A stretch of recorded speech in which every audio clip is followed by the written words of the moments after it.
Along with my husband, I am so excited to share that I am relocating to the wilds of Maine, a place I've wanted to live, for a very long time. Probably, if I'm being honest, like all my life. I was a camp counselor in Maine when I was in grad school. So that's when I was in my 20s, right? And my husband and I went on our honeymoon to Maine 28 years ago. Um, on my keychain, ooh, I should have brought it. On my keychain for the last many years, I've had this little keychain that spells out Maine in these fun and bright colored sort of blocks. If I look around, like in fact, I chose this background because I made this sitting on a lake in Maine, like sitting right adjacent to a lake. And I, in some ways, like sometimes I'll have the thought, I can't believe we're actually doing this. And you know, the thing that's cool is I can believe it, and it is happening. And I shared this with a friend recently, and she came back to me with the following. In fact, I'm going to read it because I thought this question, I've been asked this question many times, and I thought this was the best version of the question. This was the version of the question that I thought was most resonant. So here it is. When I shared with her about our move, she said, "My partner and I are also trying to find a property with acreage. So if you have any secrets about how to manifest one, let me know."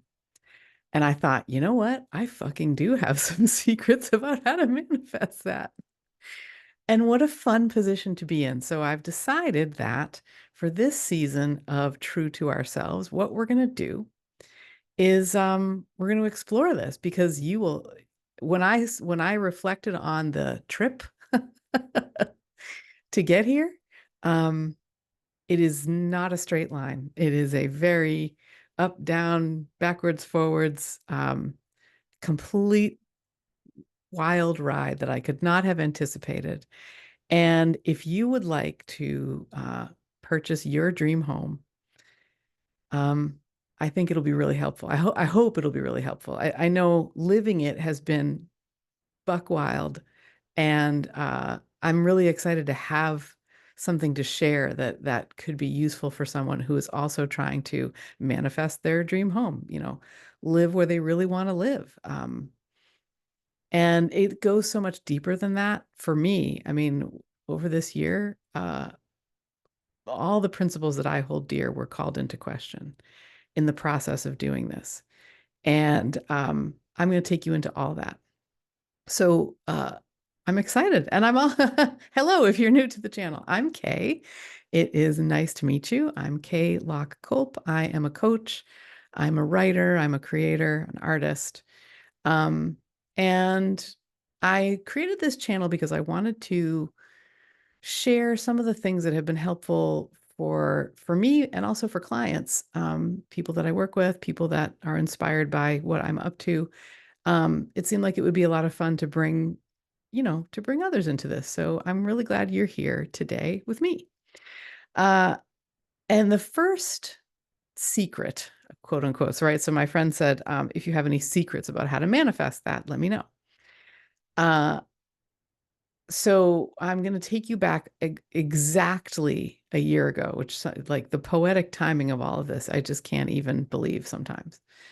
But then, of course, I can believe, as I said at the beginning, because it's really what happened. It's just amazing to have witnessed and been along on. Exactly 1 year ago today, my life partner, my husband, and I were driving up well, for many years now, we've gone on vacation to Maine. We've found a little spot by a quiet lake. There's a loon in the background over here, and you know, there's always been loons on the lakes that we end up staying at in Maine, and um, it's just really special. The call of a loon is really, really special, and we just love it, right? We just love to do that. In fact, for our 25th anniversary, I think it was, we decided to go and do like a little tour of the areas that we went to on our honeymoon. We typically have gone for the previous 25 years,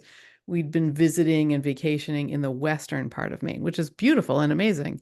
But we hadn't been back to the coast like at all. And so uh, for our 25th anniversary, we went and stayed in Camden. We went and stayed in Lubec, which is this little tiny town that is right on the Canadian border. One of the paintings that I have made and continue to love looking at is the easternmost. It's of the easternmost lighthouse in the United States, which is this really adorable red and white striped lighthouse. Um, and anyway, so we went back to these areas that we really loved and stayed a little inland again on a lake, and we've been going back to that area ever since, not coastal, but just inland. And so we were on our way up exactly a year ago to do that. And we were driving up. There's a really cool area where if you're going to the coast, you go through Portland and then you go past Freeport, and there's all these like waterways and inlets and marshes and stuff like that that you get to see as you're driving that way. And somewhere above that, the land kind of um, it becomes not so much watery, but more land, like open spaces, lots of, in the right season, lots of lupines, which are these really beautiful flowers that I adore. And I don't know that I've tried to grow them here. And sometimes you see some here in Massachusetts where I've been living for a very, very long time. But up there, you see like a bazillion, like every field has thousands of lupines in it. And it's just like, oh, they're so beautiful. Um, and we were driving up through the lupines on the highway, and I said to my husband, um, I said, I would like to bring some intention to this part of my life. And we just got to talking about what that might look like. And like that feels to me like the beginning of it all, of what has been created. Um, Bringing intention to to our lives or to our, even our days, right? It's tricky. But it's true, and it feels like from the intention came the vision. And I think I wish to say this too. I've got a note over there on my iPad, and it says, so much about envisioning is seeing what you've been capable of in the past and applying it to the future.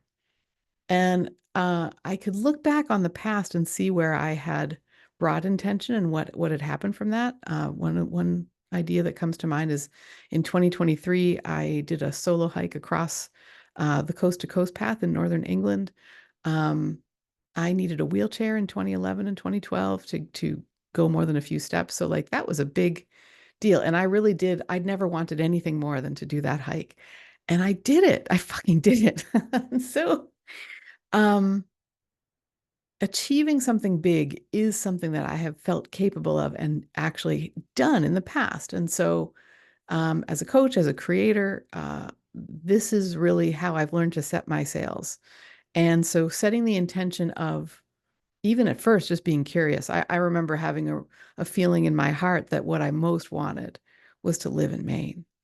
And I didn't know what that would look like. I had no idea what that would look like, nor did I have any idea of what the what the path would be to get there.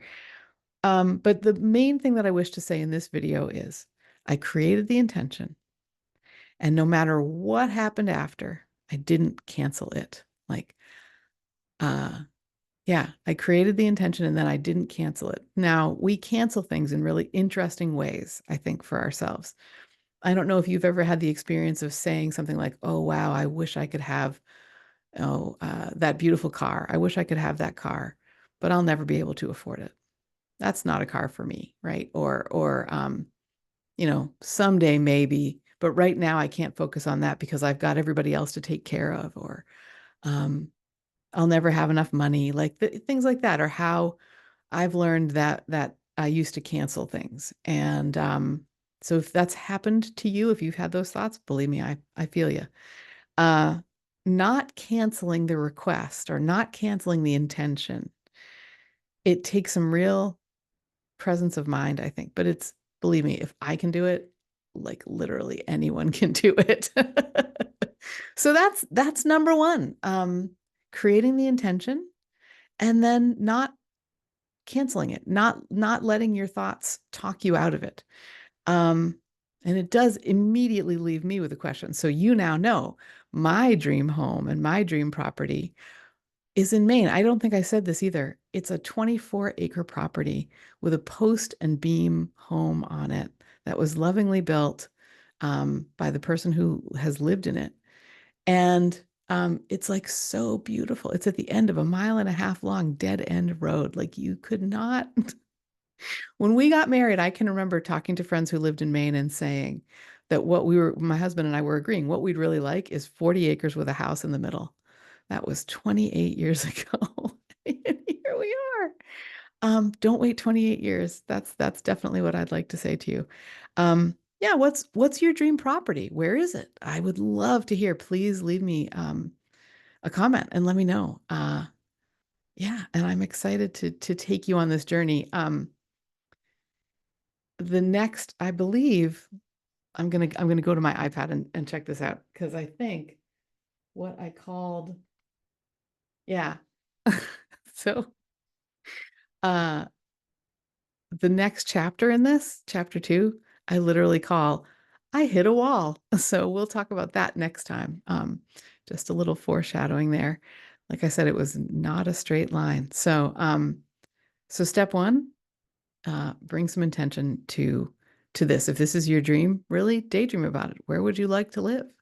And what kind of a property would you like? Like, what would you like it to be? It's a big world that we live in, and it would be really fun to hear from you about what your dream is and where you'd really, really like to be living. Thank you for watching. If you would like to bring some more intention to this part of your life, and you know, you think having a community of people who are also doing this could be helpful for you, I have a group in the school platform, and the link to join it is just below in the show notes. I do think of it as it's a haven for recovering empty cup pourers, which I certainly used to pour from an empty cup all the time. Um, and yeah, come on in and check it out if you think it would be something enjoyable to have a group around you of people who are also on their journeys and also creating beautiful things. So thanks for watching very much. I look forward to our next one and sharing with you what happened next. Cheers. Bye-bye.